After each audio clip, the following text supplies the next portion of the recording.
se me señaló siempre como la manzana podrida, ¿no? Como el alumno que generaba, que podría de alguna manera descomponer a sus compañeros, ¿no? Las mujeres de mi Bienvenidos, cada semana invitamos a este espacio a mujeres que de alguna manera han hecho historia y Endry Cardeño sí que ha hecho historia en este país, no solo convirtiéndose en la primera mujer transgénero en hacer parte del elenco de una de las telenovelas del horario estelar en Colombia, pero además Endry se ha convertido en una vocera y luchadora por los derechos de la comunidad LGBTI. Por esto y muchos más aspectos que ustedes conocerán a lo largo de la entrevista es que queremos darte la bienvenida, Endry. Ay, no, muchísimas gracias, feliz de estar acá, de poder conversar un rato, de poder contar tantas historias. He aprendido en el camino que el público se renueva y a veces es necesario volver a contar la misma historia para que la gente se entere como nuestro recorrido. Agradecida de que me des este espacio en este programa tan maravilloso donde han pasado mujeres maravillosas y me siento muy halagada de ser la invitada del día de hoy. Mujeres maravillosas como tú, y la historia aquí la vamos a contar pero diferente, porque aquí la vamos a contar más sabroso, sin entrar en amarillismos ni episodios de los que no quisieras hablar. Mejor dicho, vamos a hablar hoy aquí de lo que tú quieras, porque además estoy seguro que no vas a permitir que la entrevista avance por donde no quieres, porque eres una mujer de muchísimo carácter. El solo hecho de ser cucuteña te vuelve una mujer brava, de carácter, ¿no? Sí, nací en Cúcuta, norte de Santander, un 17 de mayo de 1975, imagínate. ¿Saquemos cuenta? ¿Cuántos años? Bueno, ya en este momento, vísperas de cumplir mis 44 años, vengo de un matriarcado maravilloso que empieza con la señora Emilia Cardeño, luego pues mi madre Fanny Cardeño y sigo yo, Endry Cardeño, porque el papá de mi mamá decidió que no le daba el apellido a sus hijas mujeres porque consideraba que ellas no iban a alargar el apellido. Y yo tengo el apellido de mi mamá porque pues soy hijo de madre soltera, esto no se me reconoció, no se me dio el apellido de mi padre y eso hace que yo tenga el apellido de todas las mujeres Cardeño de mi familia, lo que me hace esto completamente feliz y orgullosa.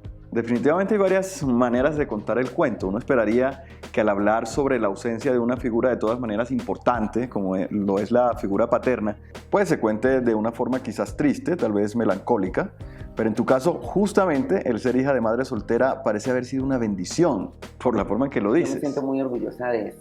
A mi mamá le tocó sola sacar adelante a 2 hijos, trabajando, dejando seguramente de hacer y de cumplir muchos sueños para ella, para poder darnos educación, para poder darnos un techo, para poder darnos alimentación.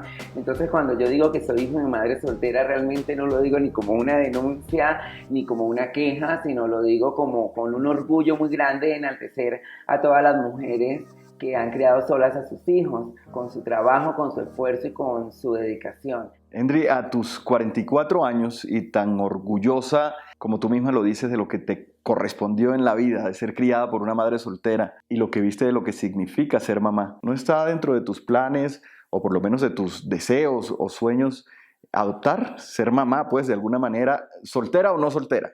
No, es un sueño para Endry Cardeño y hablo en tercera persona, tener hijos, realmente. No siento realmente que no tengo ni esa fuerza ni esa fortaleza para poder enfrentar a un hijo mío, a una sociedad como a la que yo me he enfrentado. Trataría de darle valores, de darle educación, de darle principios y de darle fortaleza, claro que sí, pero yo no me siento lo suficientemente fuerte para poder llevar una segunda batalla. Ya he tenido que batallar con mi propia vida y mi propia realidad para exponer a un hijo, a ser el hijo de una persona trans en una sociedad como en la que vivimos. Y estoy completamente segura que hay muchas mujeres trans y muchas personas, parejas del mismo sexo, que tienen todas las capacidades, todo el deseo y todas las ganas de sacar un hijo adelante. Pero yo debo decir que con todo y lo valiente y lo guerrera que me considero, no tengo como ese objetivo. Sin embargo, siempre he pensado que si me llegase a enamorar y llegase a tener una relación muy sólida, donde yo le pudiera brindar un poco más de seguridad a esa criatura y fuera el deseo grande de esa persona a la que yo amo, yo creo que yo por amor a esa persona sí estaría dispuesta a tener un hijo, pero mi deseo propio personal no lo es. Concluyo entonces que no estás enamorada y que mucho menos tienes una relación sólida, ¿no? Por lo que dices. Pero supongo que antes sí te has enamorado y que además has sido correspondida. Claro que sí, además que porque yo no sé si el destino cuando me mandaron a este mundo en la bolsita decía en una etiqueta actriz, dramática, intensa, ay Dios mío, estresante, así como reactiva. Entonces claramente eso me hace muy sensible al amor, digamos que me puedo enamorar todos los días, digamos que puedo ver en los ojos de muchas personas esa posibilidad, pero ha sido un área realmente muy difícil. Tengo una personalidad con un carácter fuerte que me ha invitado por toda la historia de mi vida a defenderme, a alzar la voz, a no quedarme callada. Entonces no soy una persona sumisa en una sociedad que de alguna manera nos exige callar y hacer caso, ¿no? Entonces, en el amor es muy difícil porque en el amor también tienes que aprender a negociar una cantidad de cosas que no estoy dispuesta a negociar. En el amor tienes que de alguna manera renunciar un poco a esa libertad del ser tú, muchas veces por otra persona. No estoy dispuesta a hacerlo porque siempre queremos de alguna manera o transformar a la otra persona nos quiere transformar a nosotros. Pero te digo que me he enamorado 2000 veces, que he vivido el amor en todas las formas, que creo en el sueño De la de la pareja, ¿verdad? pareja, del cuento de Disney, del final feliz, de fueron felices por siempre, de los pajaritos volando a mi alrededor, por supuesto, claro que sí, creo en todo eso y sueño con eso todos los días. Pero también tienes tus exigencias. Si eso no es una realidad, en la manera en que yo quiero que sea orgánico y natural, pues tengo otro tipo de cosas en las cuales también, digamos que emplear mis emociones y tiene que ver, gracias a Dios, con mi trabajo como artista, tiene que ver también, gracias a Dios, con el trabajo que realizo en un tocador como estilista, al entender de alguna manera, digamos que los pensamientos y las necesidades de la clienta, por ejemplo, pero además también tengo muchísimos amigos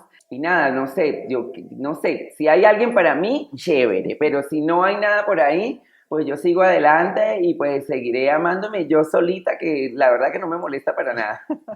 ¿Alguna vez te imaginaste ser esa figura pública que eres hoy, estar en el horario prime de la televisión colombiana? Mira, era increíble, cuando yo era Endri Iván Cardeño,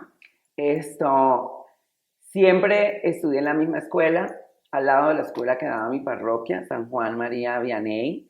Estudiaba en la escuela José Eusebio Caro de varones hasta el año que yo entré, por ejemplo. Y toda mi primaria estuve muy cercano en ese momento, digamos, a todo lo que era que la poesía, que el niño va a bailar, que el niño hace parte del grupo de danzas, que el niño lee la izada de bandera, que el niño hace la poesía, como que sí, que el niño canta, como que siempre estuve ahí. Y en mi parroquia hacía parte de los catequistas, del grupo juvenil de la iglesia y tenía la oportunidad de subir todos los domingos al púlpito a leer el Salmo responsorial. Entonces, fue como mi primera visión del ser artista, porque era como que yo estaba en un escenario y tenía todos los domingos un público muy importante que respondía el salmo después de mi lectura, que además me desarrolló un tema con la lectura muy importante porque me gusta leer y leer bien. Digamos que desde ahí siempre tuve la posibilidad y la necesidad de tener un público y digamos que en ese momento no recibía un aplauso, pero sí recibía como la respuesta del público y además que me hacía visible, como que siempre esa necesidad de llamar la atención y de ver la reacción de la gente frente a lo que yo hacía. Quiero saber más de eso, de Iván Cardeño. ¿Cómo era tu niñez? ¿Cómo fue? ¿Cómo era tu vida antes de ser Endri? Digamos que yo crecí en la casa de mis vecinos, de mis vecinas, en el parque, de donde yo vivía, de donde el párroco Martín Parada me bajaba correa porque no quería que me montaran los árboles que él mismo había sembrado, jugando al bate, jugando al fusilado, juegos al escondite, a la lleva. Yo tuve una infancia llena de descubrimientos, yo tuve una infancia, digamos, donde exploré, donde subía cerros, donde sembraba matas, donde íbamos al río y pescábamos panches en el río Pamplonita, con mis primos, porque también tenía muchos primos, primas, vecinos. Entonces tenía esa posibilidad que tal vez muchos niños ahora no tengan, de ser libres y de descubrir con el día a día la vida, lo que es la vida, lo que es la libertad, lo que es la alegría, y yo siento que eso quedó muy implantado en mí. Todo muy feliz, todo muy maravilloso, hasta que llega la adolescencia, hasta que ya pierdo, digamos, la zona de confort de estar en una misma escuela durante toda mi primaria y tener que cambiarme a un colegio de bachillerato, un colegio con una comunidad estudiantil muy grande, pero en el que realmente los cambios se empiezan a ver, los niños empiezan a cambiar la voz, a cambiar sus actitudes, a sentirse afanados porque les salga su voz o por poder tener novia y poder asumir esas actitudes que esta sociedad machista, ¿no?, ha implantado en lo que es ser hombre, y eso hacía que yo cada vez estuviera más lejana de ser un niño. Siempre se me veía muy afeminada, siempre se me veía muy amanerada, siempre muy al lado de las mujeres, siempre con ganas de tener la uña como ellas, de poder usar el brillito que usaban ellas, de poder ponerme la pulserita en los colores en los que se la ponían ellas. Y eso, más allá de toda la felicidad y esa emoción que tenía yo por estar en un bachillerato y montarme en un bus y atravesar una ciudad para llegar a un colegio tan maravilloso como el INEM, lo único que me generó fue problemas. No sabes, Henry, cómo me está gustando esta conversación, y me imagino que a nuestros televidentes también. Además, porque estamos en el clímax. Empezamos a hablar ya de los tropiezos, las decepciones, los episodios complicados de la vida, que al final son los que nos llevan, pues, a ser alguien en la vida, y a ti particularmente a ser una de las figuras de nuestra televisión colombiana. Te interrumpí porque tenemos que irnos a comerciales, pero regresamos en segundos aquí en Las Mujeres de mi Tierra con Henry Cardeño.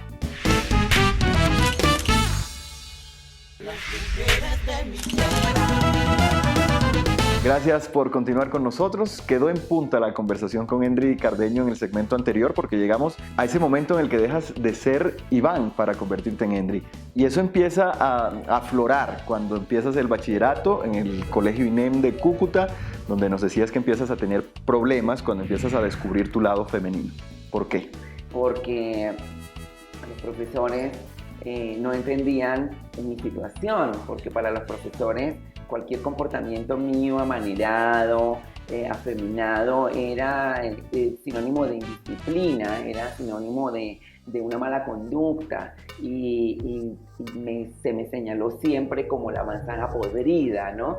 Como el alumno que generaba, que podría de alguna manera descomponer a sus compañeros, ¿no? Y siempre que me defendí, digamos, porque se habla y se dice es que no hay nadie más cruel que los niños, y yo no creo en esa crueldad. Yo creo que cada quien lleva al colegio lo que aprende en casa, y realmente, claro que fui atacada, claro que me gritaban cosas y que era la loquita del salón, eso estaba clarísimo, pero también fue verdad que yo me defendí al crecer en medio de tantos primos y primas y vecinos. Yo llegué al colegio sabiéndome defender, cuando me defendía, porque ahí sí me defendía como un hombre, digamos, el problema disciplinario y el problema de conducta y la matrícula condicional era para mí, no era para mi agresor. Entonces era una situación que me hacía sentir que estaba en un lugar que era injusto conmigo, y a partir de ese momento yo ya no quería estar en el colegio, no quería, y me tocó pasar por muchos. Y cada que pasaba repetía la historia, se repetía la historia, yo volvía y me defendía, me volvían y me echaban. Mi mamá tenía muchísimos problemas en su trabajo porque la querían hacer ir al colegio cada rato a comentarle el problema de su hijo. Y lo lamento mucho porque mi mamá no tiene mi carácter, no tiene mi fortaleza, era otro tipo de mujer, era otra época, y estoy completamente segura que entre el miedo de pedirle permiso a sus patrones para poder ir al colegio a ver ahora qué queja le iban a poner del niñito.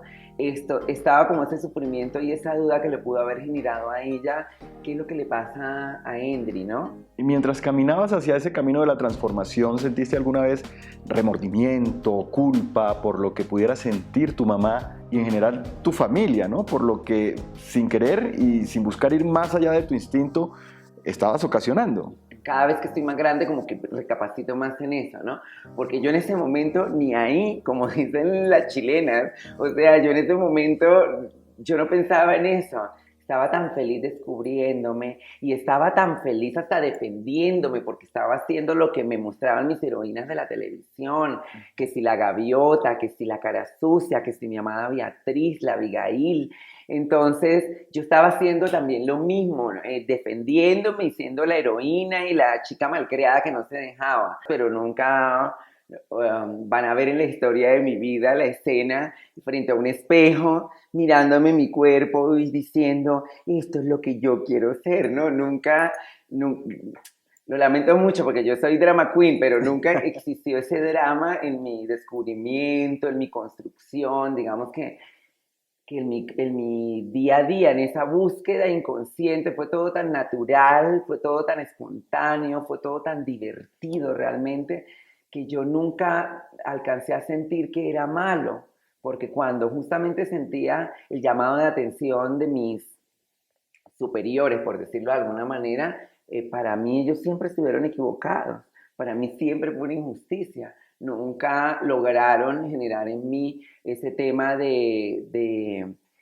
complejo o de yo reprimirme y sentir que la que estaba mal era yo y ellos tenían razón y yo tenía que cambiar. Yo nunca sentí en ningún momento que yo tenía nada que cambiar. ¿Y cómo empieza la transformación física? Ya convencida de quién quiere ser, ¿cómo empieza ese tránsito hacia ser mujer? Todo este tránsito fue tan espontáneo como que bajaba al centro y al tener la posibilidad de comprar mi propia ropa, pues simplemente veía un pantalón de una chica que me gustaba y pues me lo compraba. Y después ya tenía la libertad de ponerme una falda y después tenía la libertad de que esa falda fuera más corta o en el caso de los pantalones que se van transformando, ¿no? Primero es un pantalón, luego es un pescador, luego es un short y luego es una minifalda completamente pequeña hasta que ya no te sirve para nada, ¿no? ¿Qué dijo tu mamá cuando ve a su hijo convertido ya en toda una mujer y cuando ya más reversa tiene un avión que tu decisión? Quiero pensar que mi familia en algún momento, encabezada por mi mamá, también fue lo suficientemente respetuosa como para al no entenderlo y al no quererlo, tampoco hicieron oposición, tampoco se convirtieron en mis enemigos. A mí nunca se me echó de mi casa, a mí nunca ningún familiar mío me quitó el habla. Por lo menos el saludo me daban, así estuvieran de acuerdo o no estuvieran de acuerdo. A mí nunca se me arrinconó contra una pared o se me exigió ser de X o Y forma, mucho menos cuando crecía. Te iba a hacer esta pregunta al principio de la entrevista cuando me contaste que creciste sin papá, pero pues te la hago ahora ya casi llegando al final. Por ahí se dice, se escucha, y no sé qué opinas de esto, que la falta de una figura paterna, que fue tu caso, puede llevar a una orientación sexual diferente. Cada quien con sus pensamientos, mis castigos eran igual a los de mis primos, y a mí se me dio plan de machete, a mí me ponían una escopeta en los hombros para darle la vuelta al parque de mi barrio con la escopeta arriba, o este ejercicio militar de dar la vuelta con el dedo hasta que caes desmayado, pues completamente mareado en el piso. Entonces tampoco pueden decir, por ejemplo, que yo me volví trans porque no tenía un papá, cuando tuve muchos tíos que me aplicaron la militar.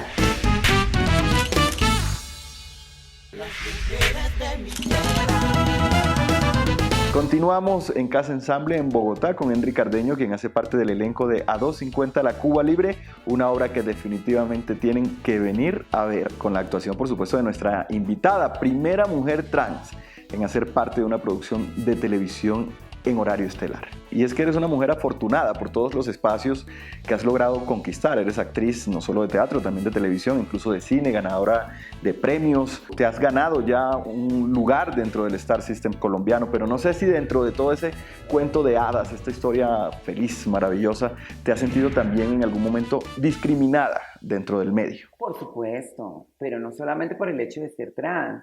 Digamos que de alguna manera las dinámicas de este medio invitan a eso, a discriminar, porque si tienes que hacer un casting es hacer una selección, y al hacer esa selección hay que discriminar a los unos o a los otros, y al final el único no discriminado será la persona seleccionada para hacer el personaje. En mi caso, yo tengo que vivir muy agradecida con la oportunidad, muy lejano de lo que se pensaba después de Los Reyes. Yo he podido construir una carrera, he tenido la posibilidad de hacer varias producciones de televisión, varios dramatizados, comedias, de hacer parte de realities, de poder tener la posibilidad de hacer cine, digamos que de recibir un premio en una categoría femenina de una publicación muy importante de este país, lo cual yo me siento muy agradecida por la serie Fugitivos, recibir un premio como mejor actriz de cine del Festival de Cine de Mérida en mi país, hermano maravilloso que amo, que es Venezuela. Andri, mil gracias por acompañarnos. No, gracias a ti, me siento muy feliz, gracias. Ellas son las mujeres de mi tierra, yo soy Adolfo Sanjuanelo, nos vemos en nuestra próxima emisión.